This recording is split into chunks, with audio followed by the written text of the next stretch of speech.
Olá, tudo bem com vocês? Espero que sim. Meu nome é Milena Rodrigues, sejam muito bem-vindos ao canal. Bom, se vocês estiverem gostando do canal e dos conteúdos, curtam, comentem, compartilhem, que isso ajuda muito o canal a crescer. E também me ajuda a trazer mais temas para vocês a nível de conhecimento mental, né? Com base também nas minhas histórias e no conhecimento dentro da psicanálise, PNL, hipnose clínica e outras terapias também, tá? Para que você possa se desenvolver enquanto ser humano, para que você possa crescer e possa olhar para dentro e obter mais autoconhecimento e desenvolver a autoconsciência, que é o mais importante. O canal aqui foi criado para falar sobre o transtorno de personalidade narcisista. Entretanto, eu trago diversos vídeos para que você possa se entender, olhar para dentro e superar qualquer coisa que você tenha passado na sua vida.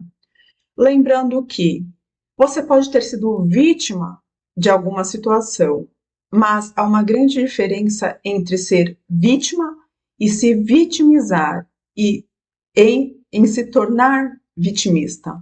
Tá? Quando você se torna vitimista, você quer que o mundo lhe admire, que o mundo lhe aplaude, ou que o mundo fique com pena de você e te acolha e cuide de você. As pessoas podem cuidar e devem cuidar umas das outras, e isso faz parte do amor, isso faz parte da compaixão, da empatia natural do ser humano. Entretanto, quando você se vitimiza para ganhar exclusivamente colo, atenção, cuidado, você se apega tanto a isso que você esquece que essa é uma função sua. E você não se desenvolve, não cresce, não se fortalece quando você pega essa tarefa de cuidar de si, de se amar, de se proteger, de se melhorar e sair desse estado vitimista, você coloca esse peso para outros e esquece de olhar para você. E aí eu te pergunto, e se um dia você ficar sozinho? Se as pessoas se afastam de você? Quem que é que vai te sustentar se você mesmo não tem força para se sustentar sozinho? Para se reerguer sozinho?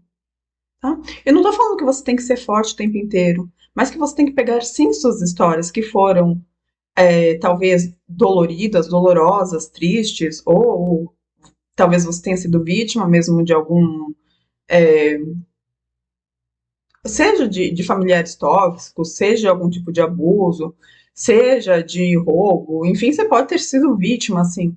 Mas se você ficar se vitimizando, você não se fortalece, você vai ganhar a admiração dos outros, o colo dos outros, o cuidado dos outros, mas e você para com você mesmo? Essa é a pergunta que você tem que se fazer. Então, eu trago aqui histórias, as minhas histórias, e espero também trazer a história de vocês também. Portanto, deixem aqui se vocês têm uma história legal, de dor, e quer que eu traga uma palavra, que eu traga um encorajamento, ou que eu traga uma dica para que você possa se desenvolver, deixe na descrição do vídeo, tem o meu e-mail, então escreva lá para mim a sua história através desse e-mail que está abaixo na descrição, e eu conto aqui sua história e também te dou uma dica para te ajudar. Se você tem também uma história de dor e superação, também me conte aqui, porque daí você pode também ajudar outros também com a sua história, assim como eu, né?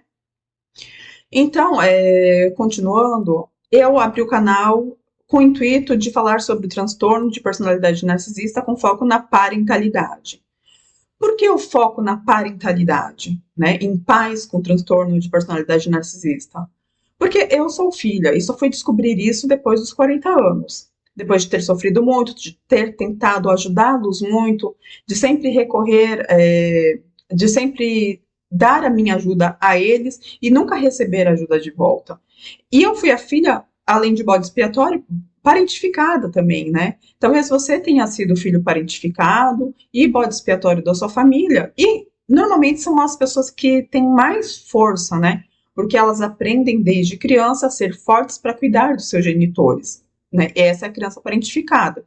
É a criança que foi ensinada pelo pai e a mãe, ou então colocado um peso sobre aquela criança para cuidar emocionalmente do pai e da mãe, às vezes financeiramente, entre outros, né? Cuidar da casa, enfim.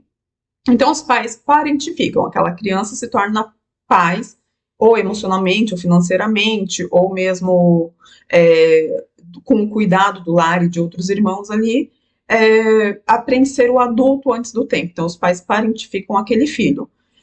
Exatamente por conta da imaturidade emocional desses pais, da infantilidade, né, de estar ainda presos à criança que foram, né, que a gente fala que é o narcisismo primário, né, ainda estão presos nesse local de o outro me deve.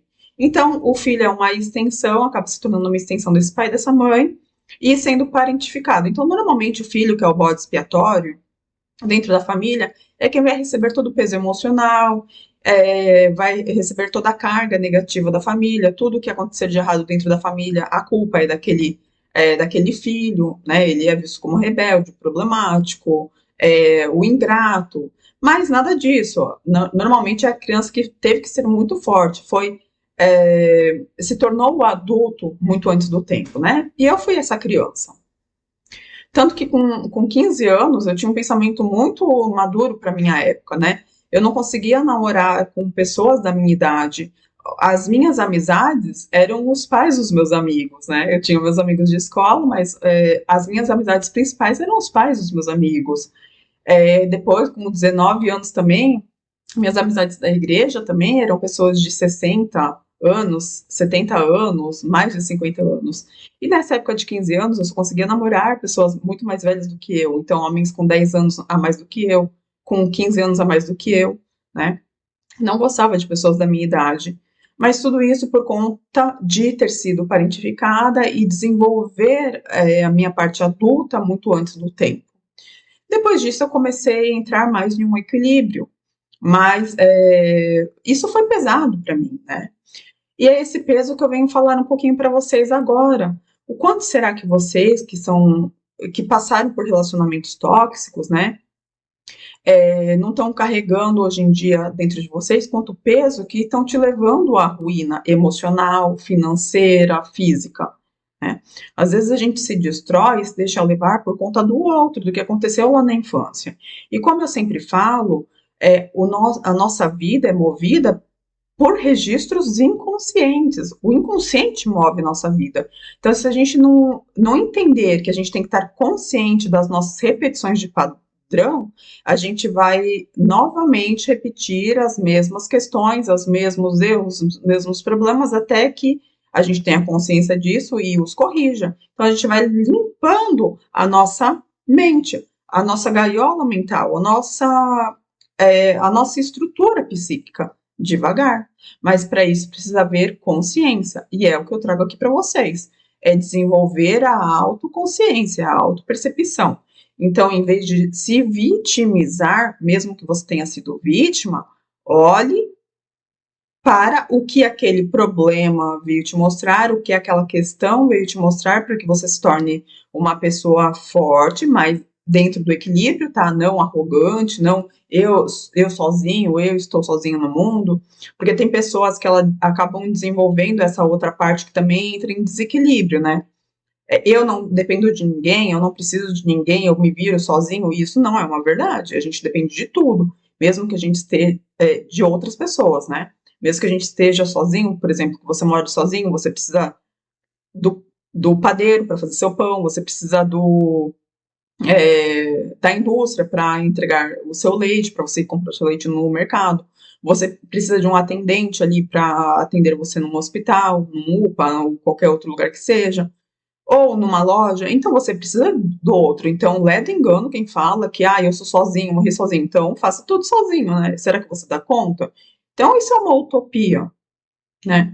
Então, a gente tem que sim ter um equilíbrio, nem 8, nem 80. Pegar o que você passou e entrar em um consenso, num equilíbrio, né? Para isso, precisa estar sempre atento ao que aquela repetição que está acontecendo na sua vida veio te mostrar, né?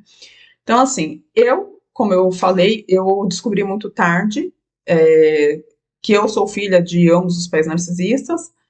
Minha mãe é narcisista vulnerável, e eu achava que meu pai que comandava tudo, que era, por ser muito ignorante, ele é do narcisista, um misto do religioso ali pro grandioso, né, que tudo dele faz melhor, ele pinta uma parede melhor, ele lava um quintal melhor, ele arruma o carro melhor. Então é tudo muito de forma sutil, né? Então quem vê de fora não percebe. Só quem está de dentro percebe essas incoerências, esses pequenos, essas pequenas coisas do dia a dia que ocorrem no dia a dia, e você começa a analisar, calma aí, né? Aparentemente, ele não se acha, mas quando você pega vários aspectos, você vê, caramba, essa pessoa, ela se acha, né? E o narcisista, ele tem esse senso de grandiosidade, de merecimento, de maior valor, né? De querer ser admirado, valorizado, enfim. Então, tudo dele era melhor, ele fazia as coisas melhor. E minha mãe era muito sutil, né? De o outro me deve atenção, o outro me deve cuidado, o outro me deve respeito, me deve isso, me deve aquilo.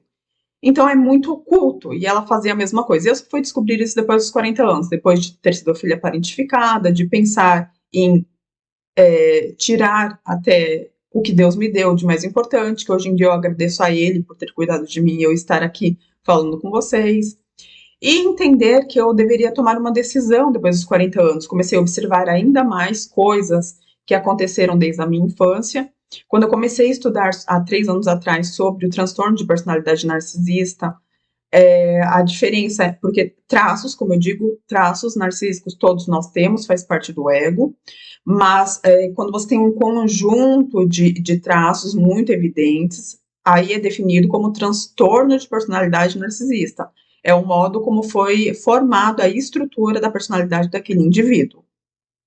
Então, quando eu comecei, eu sabia que tinha alguma coisa errada ali com meu pai, com a minha mãe, né? E aí eu falava assim, mas é porque ele é ignorante, ou porque ela é dramática, ou porque todo mundo faz algo para ela, ela se vitimizava com tudo, né? Então eu achava realmente que ela era coitada de todas as situações. E depois dos 40 anos me veio assim, eu passei por momentos de catarse, entendi muita coisa, tive que ser forte sozinha. Aliás, sozinha não, porque eu tinha o pai do meu filho ali para me ajudar nesses momentos. Tive e ele me fortaleceu muito. Eu tenho que ser muito grata a ele mesmo por ter me ajudado nesses momentos de crise. Porque quando vem as catarses, né, que são todos os registros que estão recalcados no inconsciente, eles vêm de uma só vez. Quando esses registros vêm de uma só vez, o corpo passa pelas mesmas sensações de você entender o que aconteceu, e aí vem as mesmas sensações do ocorrido lá atrás, dos registros, que eu sempre falo, registros arcaicos, ou seja, registros antigos guardados no seu inconsciente. Passei por esses momentos de catarse que foram muito fortes quando eu comecei a estudar sobre o transtorno de personalidade narcisista e vi que batia exatamente todos os traços, todos os pontos com meu pai e com a minha mãe. E aí eu entendi que eu era filha de ambos os pais com transtorno de personalidade narcisista. E aí eu tinha duas opções: ou realmente sair daquele ambiente, porque eu já tinha tentado, eu já tinha não tentado, tentei uma vez fazer algo com a minha vida, quando eu tinha 15, não, que eu tinha 16 anos, tá? Mas isso é consequência do peso emocional, do peso que esses pais colocam sobre esses filhos. Os pais que deveriam cuidar dos filhos fazem o contrário. Esses filhos devem cuidar emocionalmente, financeiramente, materialmente, entre outras questões, desses pais. No meu caso, era o peso emocional deles, era todo jogado sobre mim. Então, eu não aguentei, quase não aguentei com 16 anos, mas uma força maior que eu falo que é Deus na nossa vida mesmo, Deus nos sustenta e Deus tem me sustentado até agora. Deus me ajudou a não fazer isso naquele momento, e no dia seguinte, depois eu vou trazer essa história para vocês aqui, no dia seguinte, um irmão da igreja veio com um artigo de uma revista, exatamente no dia seguinte, que uma força me segurou de não fazer porcaria, né, de não acabar ali com o que de mais precioso Deus me deu, que foi minha vida, o ar que eu respiro, né, o ar que a gente respira, e não pense fazer isso. Se você está passando por uma situação similar, ore para Deus, ore para quem, ou converse com um amigo, ou entre em contato, tem número, um número de telefone público que você pode conversar com o psicólogo ali de plantão também. Eu não vou saber o número agora, mas você pode buscar no Google. Então, quando você tiver com esse sentimento, essa sensação, não tiver com ninguém perto, tiver com alguém perto, converse com um amigo, converse com um terapeuta. Se você tiver um terapeuta, converse com alguém, mas converse com outras pessoas. Não guarde isso para você, porque pode ser de risco para você mesmo. Então, não faça isso. Presta atenção. Olha para você e veja o quanto você é importante. Você tem que ser a pessoa mais importante, mais especial para você. Lembre-se que Jesus falou, né? Que Cristo falou para gente: amar a Deus em primeiro lugar e ao próximo como? A ti mesmo. Não é ame ao próximo e depois a ti mesmo, ame a ti mesmo para saber como amar ao próximo. Então, olha para você no espelho agora, você que está passando por uma situação difícil, vá lá no espelho agora e olha para você e fala para você: eu sou a pessoa mais importante para mim. Eu mereço viver bem, feliz, ter uma vida próspera, ter uma vida animada, ter uma vida é, que me leve adiante, realizar meus sonhos. Eu sou a pessoa mais importante para mim, entendeu? Faça isso agora. Está passando por um problema que não consegue imediatamente resolver? Ligue lá no Google, mesmo tem um número de apoio. Você encontra o número do governo para poder falar com um psicólogo, com um terapeuta ali, imediatamente. Ou então tem um amigo próximo, converse com um amigo. Não guarde para você, tá? Ouvindo? Nunca guarde só para você. Desabafe, é importante. A psicanálise é isso, né? Você colocar para fora o que está guardado dentro de você. Esses registros recalcados, esses arquivos dolorosos que estão dentro de você, que não foram suportados pela mente consciente, foram guardados, né? Então, cuide de você, é muito importante. Então, procure sempre uma ajuda externa, tá? Então, voltando à história, esse irmão, quando eu tinha 16 anos, foi e levou um artigo de uma revista para mim, e aí eu entendi naquele momento que essa força veio de Deus, né? E é essa força que eu tenho até hoje. Então, quando eu descobri, com 40 anos, só que eu comecei a ler, falei, tem alguma coisa errada com meu pai e com a minha mãe, bateu certinho todos os pontos, e aí eu tinha a opção de observá-los e dar uma oportunidade de conversar com eles, dialogar para ver o quanto que eles poderiam mudar, falando o que estava me machucando, falando as coisas que eu já tinha passado e, assim, testando se eles realmente iam mudar. E não.